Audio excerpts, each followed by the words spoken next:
Well, first of all, I'd like to thank Chairman DeVore for that lovely introduction. And I really want to thank this extraordinary crowd here. There's almost no more room to let anyone in. I hope that all of you had a chance to find something to eat here today. In addition to welcoming our chair of the board, I'd like to also acknowledge the fact that we have another one of our trustees here today. So I'd like to invite Trustee Tanya Allen to also stand to be acknowledged here today.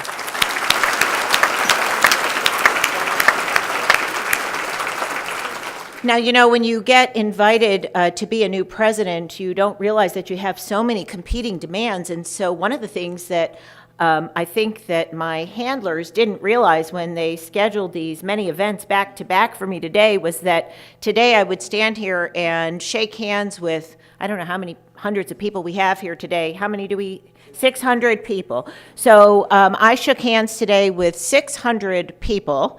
And I have to admit that my hand, my right hand, is a little bit sore. And so I am going to use that as my excuse for what I have to do tomorrow. And so some of you may or may not know what I'm supposed to do tomorrow. And that is tomorrow night is Oakland Day at the Tigers game. And tomorrow I'm supposed to throw out the first pitch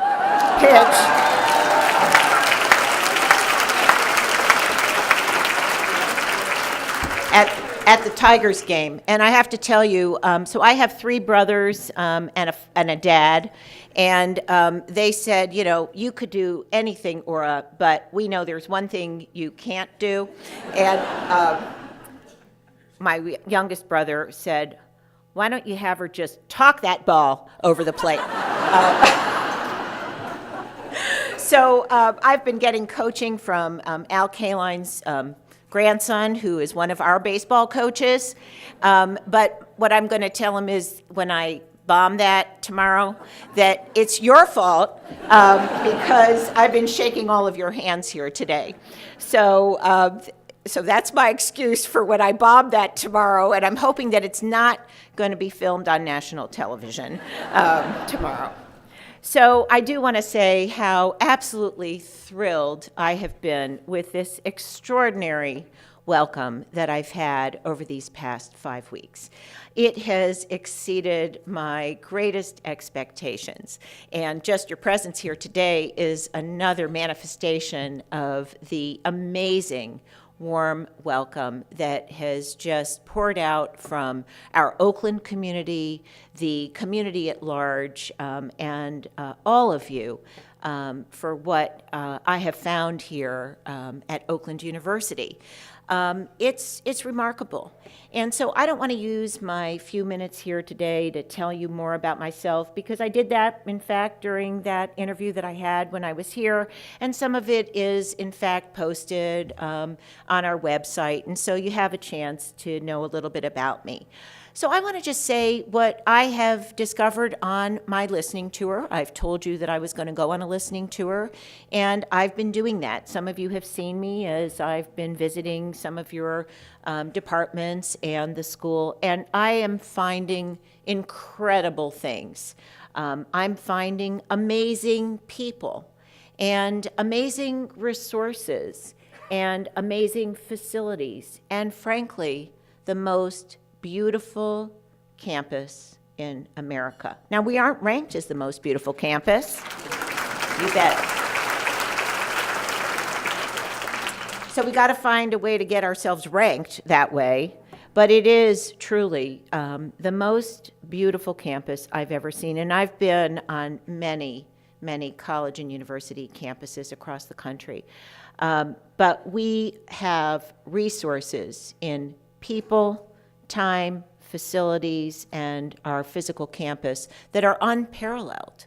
And so I really believe that the opportunities that we have to make more with those resources that we have here are unprecedented. And so we have to think together and work together to do more with what we have, and then to get more with what those resources are to make Oakland University the best that it can be. So what are our objectives? What are our goals?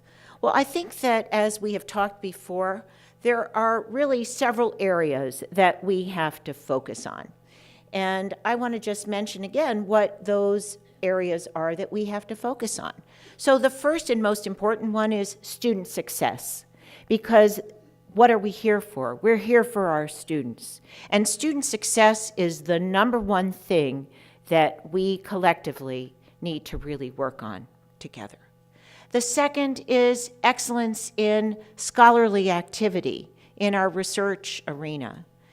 The third is engagement in our community.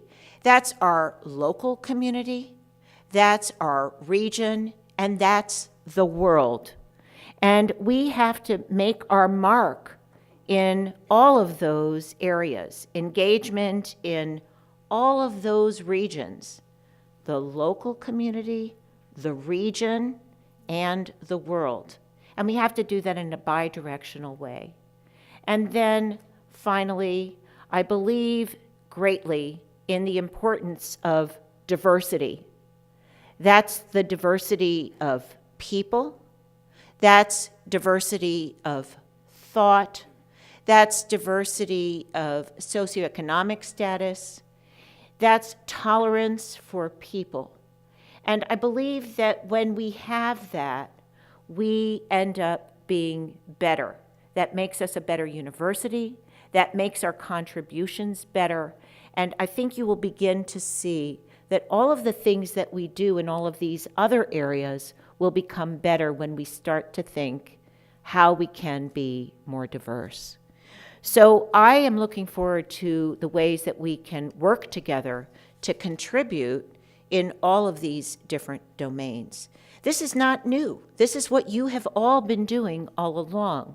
But I think with a renewed focus and a prioritization and energy that all of us put together in these domains, you will find that our work together will be unprecedented in terms of what we can accomplish when we have a sense of purpose about what we do collectively.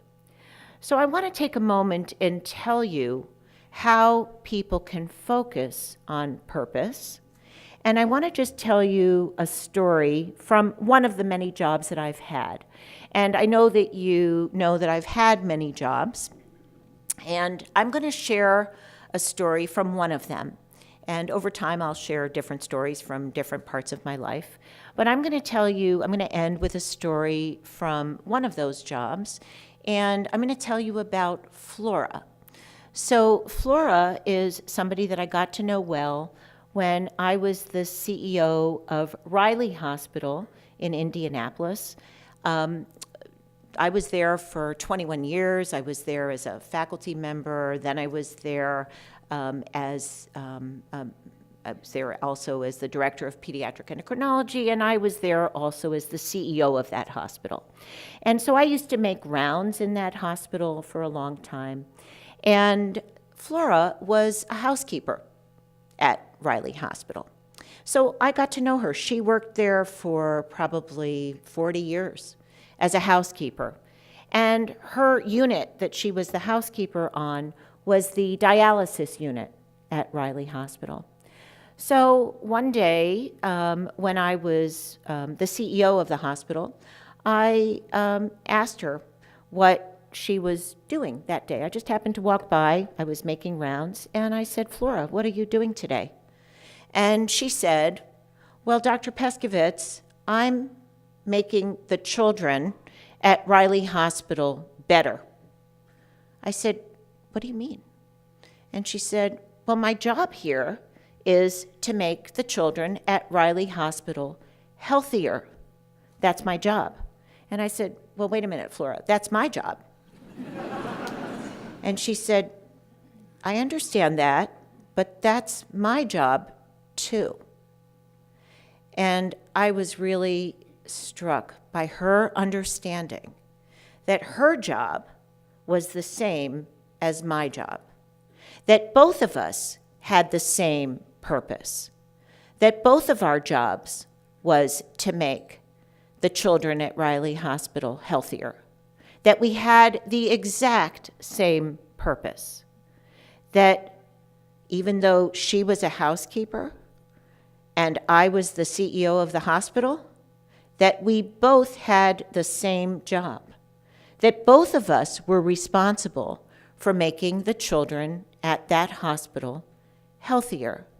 I said, Flora, why is it your job to make the children at Riley Hospital healthier?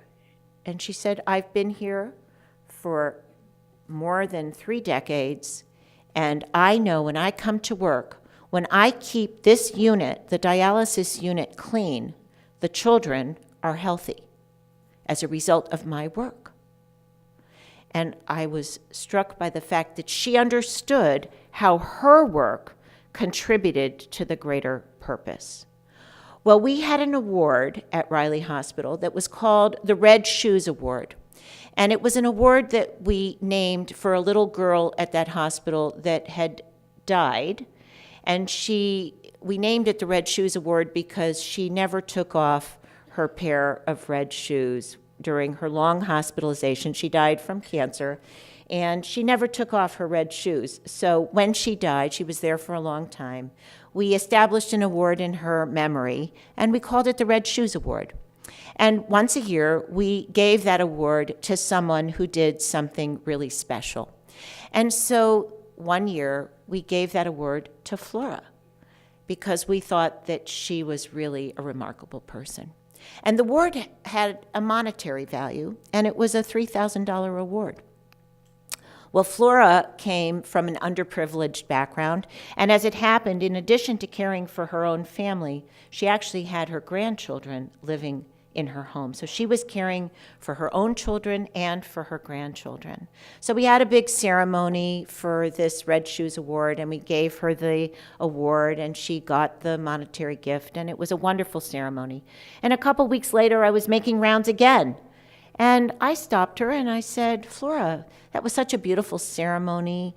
You know, I'm curious what you did with the $3,000 gift that you got. And she said, well, Dr. Pescovitz, I took $1,500 from that award, and I gave that $1,500 to my church. And I thought, oh my goodness, you know, I knew she didn't have a lot of money. And I thought, wow, that's such a generous person. And I said, wow, I hope you invested the rest of it or you used it for your family. And she said, and I took the other $1,500 and I donated it to the dialysis unit where I work. So I just thought it was an amazing story, and I thought I would share it with you because I thought this was a person who understood purpose. And I thought I would end with that and just tell you that I am excited about all of us having a sense of shared purpose here.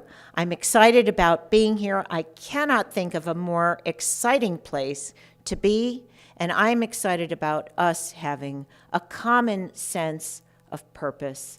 And this is where I want to spend the rest of my career, with all of you finding a common sense of purpose. Let's go get it.